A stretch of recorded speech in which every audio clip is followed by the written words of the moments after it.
របបអាហារសំខាន់ល្អបំផុតសម្រាប់សុខភាពថ្លើមចង់ឲ្យថ្លើមមានសុខភាពល្អប្រកបណាស់យើងត្រូវតែគិតគូរទៅលើការហូបចុកប្រចាំថ្ងៃជាចាំបាច់ពិសេសយើងត្រូវដឹងថាប្រភេទអាហារណាដែលគួរញ៉ាំនិងអាហារណាមិនគួរញ៉ាំខាងក្រោមនេះគឺជាប្រភេទអាហារដែលមានគុណសម្បត្តិបំផុតសម្រាប់សុខភាពថ្លើមដែលយើងគួរដឹង1ផ្លែឈើនិងបន្លែទាំងបន្លែនិងផ្លែឈើគឺជាប្រភពអាហារដែលសម្បូរទៅដោយសារធាតុចិញ្ចឹមចម្រុះមានពពួកវីតាមីនប្រូតេអ៊ីននិងរ៉ែសំខាន់ដែលថ្លើមយើងត្រូវការបន្លែនិងផ្លែឈើទាំងនោះមានដូចជាទំពាំងបាយជូរក្រូចល្ហុងទុំស្វាយទុំត្រសក់ផ្អែមឪឡឹកផ្លែប៉ោមស្ពៃបៃតងប៉េងប៉ោះស្ពៃក្តោបនិងខាត់ណាខៀវជាដើមញ៉ាំផ្លែឈើនិងបន្លែជាប្រចាំគឺជួយឲ្យថ្លើមមានសុខភាពល្អការពារជំងឺផ្សេងៗពីគ្រាប់ធញ្ញជាតិ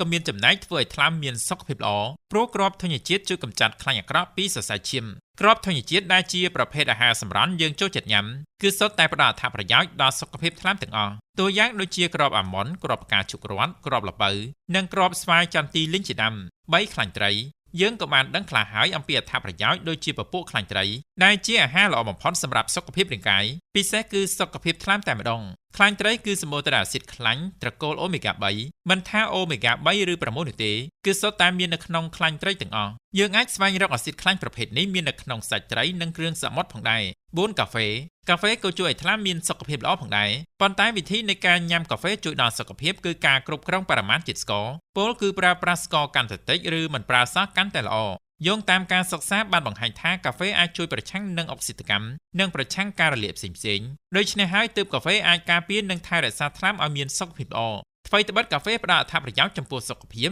ប៉ុន្តែយើងក៏មិនត្រូវញ៉ាំច្រើនលើសកម្រិតនោះដែរពលអាចញ៉ាំត្រឹមបរិមាណមិនលើសពី400មីលីក្រាមនៃជាតិកាហ្វេអ៊ីនក្នុងមួយថ្ងៃគឺល្អ5គឺ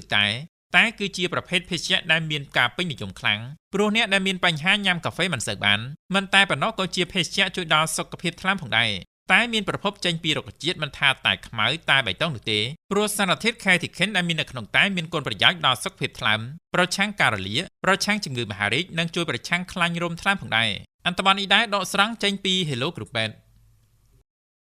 កាត់បន្ថយការទទួលទានសារធាតុអំបិលឲ្យបានតិចជាង5ក្រាមក្នុងមួយថ្ងៃឬប្រហែល1ស្លាបព្រាកាហ្វេចូលរួមសម្រេចគោលដៅកាត់បន្ថយជំងឺមិនឆ្លងក្នុងពិភពលោកដើម្បីសុខភាពល្អអាយុយឺនយូរ